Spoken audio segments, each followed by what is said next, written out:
Assalamualaikum students. Today we are going to do question number 4 of exercise 5C. Question number 1, 2 and 3 are already done in class.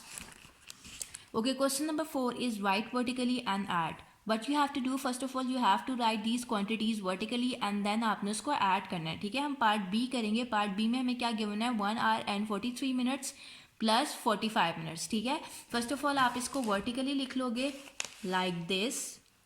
आपने vertically लिख लिया 1 hour and 43 minutes किस में add हो रहा है 45 minutes में. ठीक है, 43 plus 45 is equals to 88 minutes and then 1 hour as it is. ठीक है, as you know that 88 minutes is greater than 60 minutes. ठीक है, यहाँ पे जब भी आपके पास greater than 60 कोई भी वैल्यू आएगी तो आप उसको 60 से सब्ट्रैक्ट करोगे. ठीक है, like 88 is greater than 60 minutes, तो मैंने 88 मिनट्स को 60 मिनट्स से सब्ट्रैक्ट कर लिया which is equal to 28 minutes. That means कि आप 60 मिनट्स में 28 मिनट्स को ऐड करोगे तो मेरे पास क्या आएगा 88 मिनट्स. ठीक है, एज यू नो कि वो 60 minutes is equal to 1 hour है. ठीक है, प्लस 28 मिनट्स में आपके पास क्या आ गया 28 एंड 1 hour यहाँ जाके इस 1 में ऐड हो जाएगा. ठीक है, सो 1 + 1 इज इक्वल टू 2 hours. ठीक है, सो आपका आंसर क्या आया 2 hours and 28 minutes. So this is your required answer. Its part A and part C is your homework. बिल्कुल इसी सेम पैटर्न में आपने इसको सॉल्व करना है. Now question number 5 is right vertically and subtract. इसका ए पार्ट हम लोग करेंगे 1 hour and 46 minutes minus 55 minutes. ठीक है, सबसे पहले तो आपने इसको वर्टिकली लिख लिया 1 hour and 46 minutes. इसको हम इससे हम क्या माइनस करें 55 minutes को. ठीक है, अब आपको यहाँ पे नज़र आ रहा है कि 46 minutes is less than 55 minutes. So आप क्या करोगे यहाँ से 1 hour यहाँ पर एक कैरी लोगे. ठीक है, यहाँ 1 hour यहाँ पर आप बोरो करोगे. ठीक है, 1 hour को. ठीक है, अब आपको पता है कि 1 hour में 60 मिनट्स होते हैं तो आपने 46 में 60 मिनट्स को ऐड किया विच इज इक्वल टू 106. ठीक है, अब आप 106 में से माइनस करोगे इस 55 को. So you will get 51 minutes. ठीक है, so this is your answer. As यहाँ पे से हमने 1 hour यहाँ पे कैरी ले लिया था. ठीक है, सो यहाँ पे तो अब मेरे पास 0 hours बच रहे हैं. ठीक है, सो मेरे पास सिर्फ आंसर में क्या आएगा मिनट्स में आंसर आएगा which is equal to 51 minutes. ठीक है, its part C is 7 hour 17 minutes minus 3 hour and 45 minutes. ठीक है, अब इसमें भी आप लोगों ने वैसे ही करना है. फर्स्ट ऑफ ऑल आपको उसको वर्टिकली लिखना है. ठीक है, 7 hour and 17 minutes से हम किसको सब्ट्रैक्ट करें 3 hours and 45 minutes को. As you can see that 17 is less than 45 minutes. ठीक है, सो आपने यहाँ से 1 hour बोरो किया. तो आपको पता है कि 1 hour में 60 मिनट्स होते हैं. 60 + 17 आपके पास क्या आंसर आएगा 77 मिनट्स. ठीक है, एंड देन आपने 77 मिनट से माइनस करना है 45 को, then you will get 32 minutes. ठीक है, अब यहाँ से तो हमने एक 1 hour यहाँ पर कैरी ले लिया शायद. ठीक है, सो 7 में से मतलब 1 hour तो निकल गया. सो मेरे पास 6 hours बच गए. 6 - 3 is equal to 3 hours. So 3 hours and 32 minutes is your answer. Okay, its parts B is your homework. Okay, come to our next exercise which is exercise 5D. इससे रिलेटेड एग्जाम्पल्स एंड हम topic already discuss कर चुके हैं. ठीक है, तो आप उसकी वीडियो देख सकते हो. ठीक है, now exercise 5D question number 1 filling the blanks. A, how many days are there in 3 years. ठीक है, अब एज यू नो कि 1 year में आपके पास 365 डेज होते हैं. ठीक है, सो आपने 3 को मल्टीप्लाई करना है with 365. So you will get 1095 days. So 1095 is your answer. Next B is how many months are there in 15 years. 15 years में कितने मंथ्स होते हैं, और आपको पता है कि 1 year में 12 मंथ्स होते हैं. So you have to multiply 15 by 12. सो आपके पास आंसर आएगा 180 months. ठीक है, तो 180 is your answer. There are dash days in 8 weeks. ठीक है, अब आपको पता है कि 1 week में हमारे पास 7 days होते हैं. So you have to multiply 8 by 7.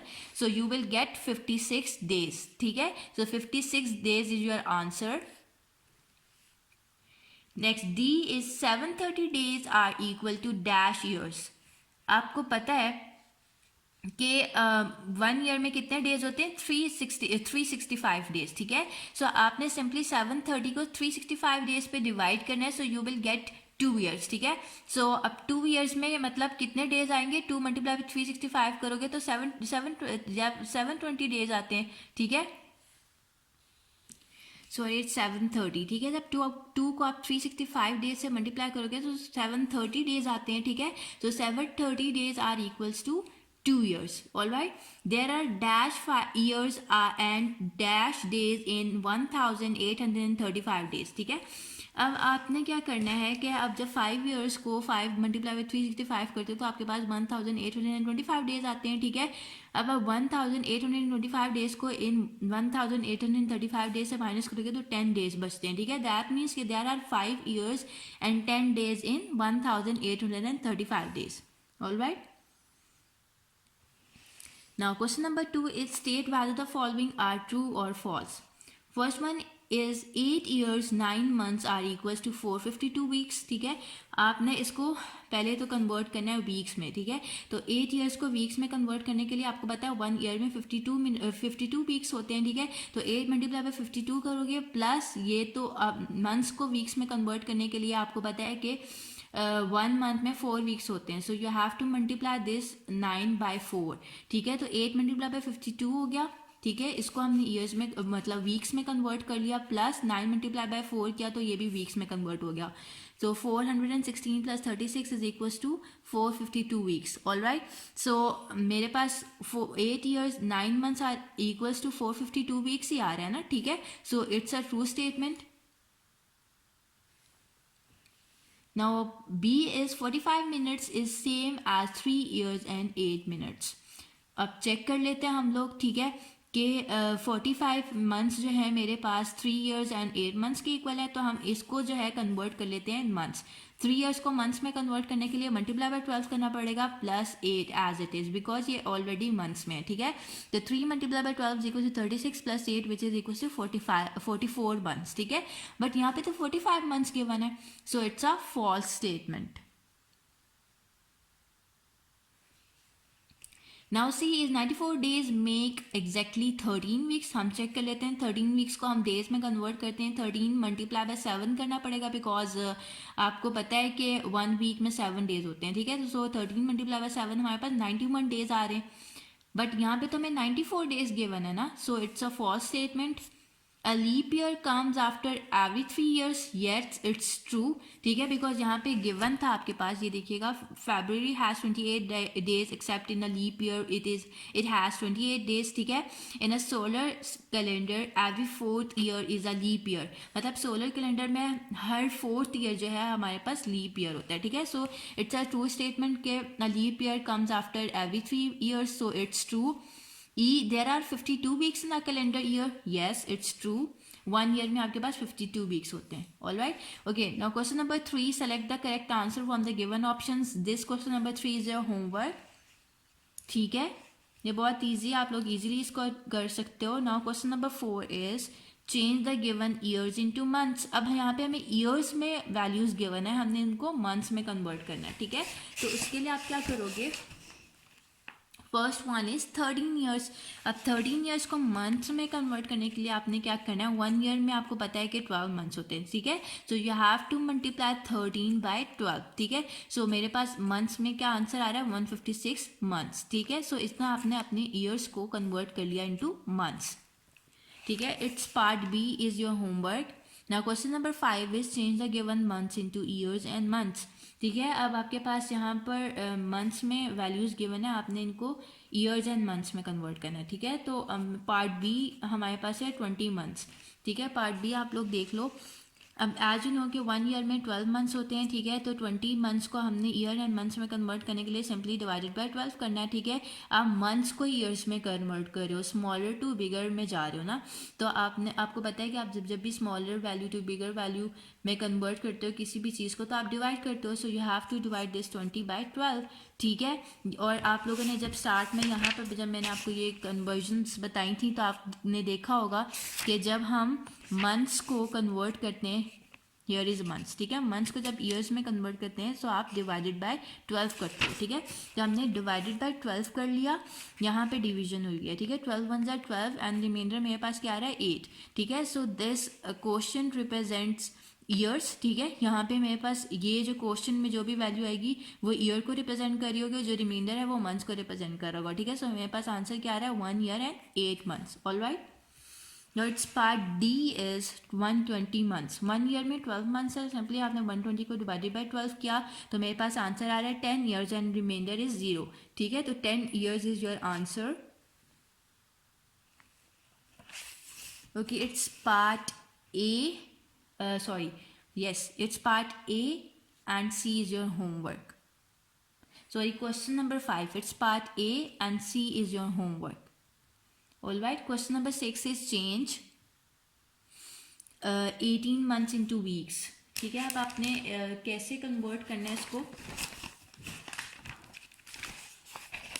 Look at here, 18 months को वीक्स में कन्वर्ट करना है. एज यू नो कि 1 मंथ में 4 वीक्स होते हैं, so simply you have to multiply this 18 by 4. सो मेरे पास क्या आंसर आ रहा है 72 weeks. Now part D is 105 days को आपने कन्वर्ट करना है इनटू वीक्स. ठीक है, आपको पता है कि 1 वीक में 7 डेज होते हैं, सिंपली आपने 105 डेज को डिवाइडेड बाय 7 कर देना है. सो ये वीक्स में कन्वर्ट हो जाएगा. ठीक है, जब मैंने इसको 7 पे डिवाइड किया, 7 1 7 3 35, यहाँ पे मेरे पास रिमाइंडर आता है. ठीक है, then 7 5 35, so 15 weeks is your answer. All right, okay, it's part B and part C is your homework. ठीक है, पार्ट सी बिल्कुल डी की तरह आपने सॉल्व करना है, पार्ट बी बिल्कुल आप लोगों ने मतलब पार्ट बी तो आप लोगों ने 7 वीक्स इनटू डेज में कन्वर्ट करना है ना, तो आपने सिंपली इसको क्या करना है मल्टीप्लाई बाय 7 करना है. ठीक है, क्योंकि 1 वीक में 7 डेज होते हैं, तो आपने 7 वीक्स को डेज में कन्वर्ट करने के लिए सिंपली इसको मल्टीप्लाई बाय 7 करना है. ठीक है, एंड सी पार्ट जो इसका बिल्कुल डी पार्ट की तरह सॉल्व होना है. All right, question number 7 is change 1935 days into years, months and weeks. ठीक है, अब ये कैसे सॉल्व होगा. एज यू नो कि 1 ईयर में हमारे पास 365 डेज होते हैं. ठीक है, तो आपने 1935 डेज को सिंपली डिवाइडेड बाय 365 डेज करना है. ठीक है, आपने डिवाइड किया 365 5 यहाँ पर मेरे पास क्या आंसर आएगा 1825.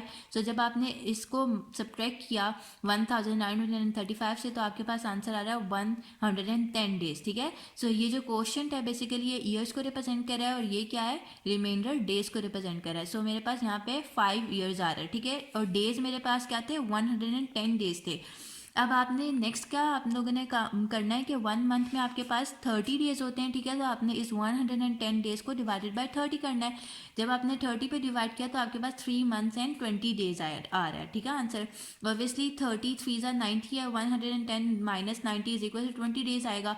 सो 3 मंथ्स एंड देन इस 20 डेज को आप लोगों ने नेक्स्ट स्टेप में क्या करना है इसको डिवाइडेड बाय 7 करना है. एज 1 वीक में मेरे पास 7 डेज होते हैं. ठीक है, तो आपने इसको डिवाइडेड बाय 7 करना है. 7 2 14, तो मेरे पास डेज में क्या आंसर आ रहा है 6 डेज. ठीक है, ये वीक्स को रिप्रेजेंट कर रहा है तो ये डेज को रिप्रेजेंट कर रहा है. ठीक है, 20 डिवाइडेड बाय 7 मेरे पास आंसर क्या आ रहा है 2 वीक्स एंड 6 डेज. ठीक है, सो आपने इसको पहले ईयर्स में कन्वर्ट किया, फिर मंथ्स में एंड देन वीक्स में. ठीक है, ईयर में कन्वर्ट करने के लिए डिवाइडेड बाय 365 किया, फिर जो डेज आए थे आपने उसको डिवाइडेड बाय 30 करना है ताकि वो हम उसे उन डेज को मंथ्स में कन्वर्ट कर सकें. ठीक है, देन आपने वीक्स में कन्वर्ट करने के लिए उसको डिवाइडेड बाय 7 करना है. सो आपके पास वीक्स में आंसर आ जाएगा 2 weeks and day and 6 days answer है. ठीक है, so 1935 days is equal to 5 years 3 months and 2 weeks and 6 days. ठीक है, सो आप बस आपसे पूछा गया ईयर्स मंथ्स एंड वीक्स के बारे में, तो आप लिख सकते हो 5 ईयर्स 3 मंथ्स एंड 2 वीक्स. ठीक है, all right. Okay students, so we are done with this exercise. Inshallah we will start our new exercise in the next session. Till then, Allah Hafiz.